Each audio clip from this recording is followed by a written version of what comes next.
decides to take her husband, Dave, to a strip club for his birthday. They arrive at the club and the doorman says, "Hey Dave, how you doing?" His wife is puzzled and asks if he's been to this club before.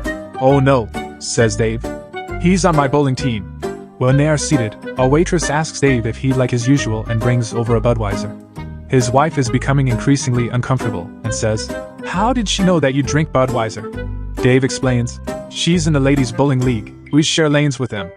A stripper then comes over to their table, throws her arms around Dave, and says, "Hi Davey. Want your usual table dance, big boy?" Dave's wife, now furious, grabs her purse and storms out of the club. Dave follows and spots her getting into a cab. Before she can slam the door, he jumps in beside her. He tries desperately to explain how the stripper must have mistaken him for someone else, but his wife is having none of it. She is screaming at him at the top of her lungs, calling him every name in the book. The cabbie turns his head and says, "Looks like you picked up a real tonight." A small-town lawyer called his first witness to the stand in a trial, an 80-year-old woman. He approached her and asked, "Mrs. Singh, do you know me?" She responded, "Why, yes, I do know you, Mr. Kulkarni. I've known you since you were a young boy. And frankly, you've been a big disappointment to me. You lie, you cheat on your wife, you manipulate people and talk about them behind their backs. Yes, I know you." The lawyer was stunned. Not knowing what else to do, he pointed across the room and asked, "Mrs. Singh, do you know the defense lawyer?" She again replied, "Why, yes I do. I've known Mr. Gupta since he was a youngster too. I used to babysit him for his parents. And he too has been a real disappointment to me. He's lazy, bigoted, he has a drinking problem. The man can't build a normal relationship with anyone and his law practice is one of the shoddiest in the entire state. Yes, I know him." At this point, the judge called both lawyers to the bench. In a very quiet voice, he said with menace, "If either of you asks her if she knows me, you'll be jailed for contempt." A lost dog strays into a jungle. A lion sees this from a distance and says with caution, "This guy looks edible, never seen his kind before." So the lion starts rushing towards the dog with menace. The dog notices and starts to panic, but as he's about to run, he sees some bones next to him and gets an idea and says loudly, "That was some good lion meat." The lion abruptly stops and says, "Whoa, this guy seems tougher than he looks. I'd better leave while I can." Over by the treetop, a monkey witnessed everything. The monkey realizes that he can benefit from this situation by telling the lion and getting something in return. So the monkey proceeds to tell the lion what really happened, and the lion says, "Get on my back, we'll get him together." So they start rushing back to the dog. The dog sees them and realized what happened and starts to panic even more. He then gets another idea and shouts, "Where the hell is that monkey? I told him to bring me another lion an hour ago."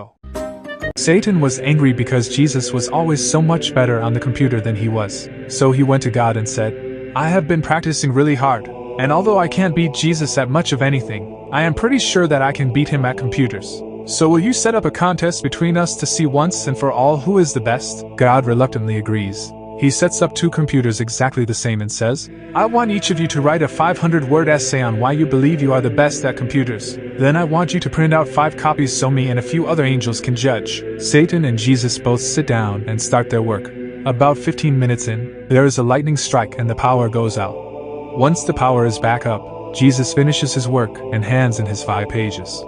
Satan is just sitting there wondering how in the heck he was able to finish after the lights went out. He started to campaign. He said, "Jesus cheated, the lights went out. There's no way he could have started over and beat me." But God looked down at him and said, "Haven't you heard? Jesus saves." A young blonde was on vacation in the depths of Louisiana. She wanted a pair of genuine alligator shoes in the worst way, but was very reluctant to pay the high prices the local vendors were asking. After becoming very frustrated with the "no haggle" attitude of one of the shopkeepers, the blonde shouted, "Maybe I'll just go out and catch my own alligator so I can get a pair of shoes at a reasonable price." The shopkeeper said, "By all means, be my guest. Maybe you'll luck out and catch yourself a big one." Determined, the blonde turned and headed for the swamps, set on catching herself an alligator. Later in the day, the shopkeeper was driving home when she spotted the young woman standing waist deep in the water, shotgun in hand. Just then, she saw a huge 9-foot alligator swimming quickly toward her. She took aim, killed the creature, and with a great deal of effort hauled it onto the swamp bank. Lying nearby were several more of the dead creatures. The shopkeeper watched in amazement. Just then the blonde flipped the alligator on its back, and frustrated, shouts out, "Damn it! This one isn't wearing any shoes either. The CEO offered an employee a bonus of $10,000 or to double it and pass it on to the next employee. The first employee elected to double and pass it on. The CEO thought what a generous individual this was and then moved on to the next employee. The next employee also declined the $20,000 bonus and elected to double and pass it on. Wow, the CEO thought even $20K is being passed on. What a sense of camaraderie in this team. The next employee also chose to double and pass on.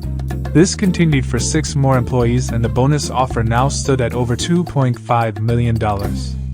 In a panic, the CEO had to call his wealthy father to get a loan, otherwise his business will be bankrupted. Meanwhile, the 9 employees were in the kitchen deciding how to split the $2.5 million evenly. Finally, the CEO offered the bonus to himself and accepted.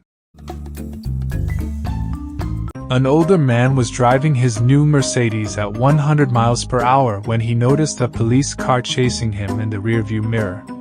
He accelerated to 125 and then 155 miles per hour. Suddenly, he thought to himself, I've outgrown this bull. He slowed down, pulled over to the side of the road, and waited for the police car to catch up. The traffic officer approached him, looked at his watch, and said, Sir, my shift ends in 10 minutes, it's Friday, and I'm about to start my weekend. If you give me a reason for your speeding that I've never heard before, I'll let you go in peace. The man looked at the officer seriously and replied, Years ago, my wife left me and ran off with a police officer. When I saw you chasing me, I thought you were bringing her back. The officer turned around and said, Have a nice day, sir. You can paint 1,000 paintings and not be called an artist. You can run 1,000 marathons and not be called an athlete. You can cook 1,000 meals and not be called a chef. But as soon as you one person. The interviewer asked Chuck Norris if he was fast enough to run around the earth and punch himself in the back of the head, and he said, No, I'd hear myself coming. Chuck Norris can also pick up a missed call. And did you know he can clap with one hand? When Chuck Norris was born, he drove his mother home from the hospital, and they stayed in a house that he built. Knives used Chuck Norris to cut the steak. When Chuck Norris was born, he spanked the doctor. Chuck Norris doesn't call the wrong number, you answer the wrong phone.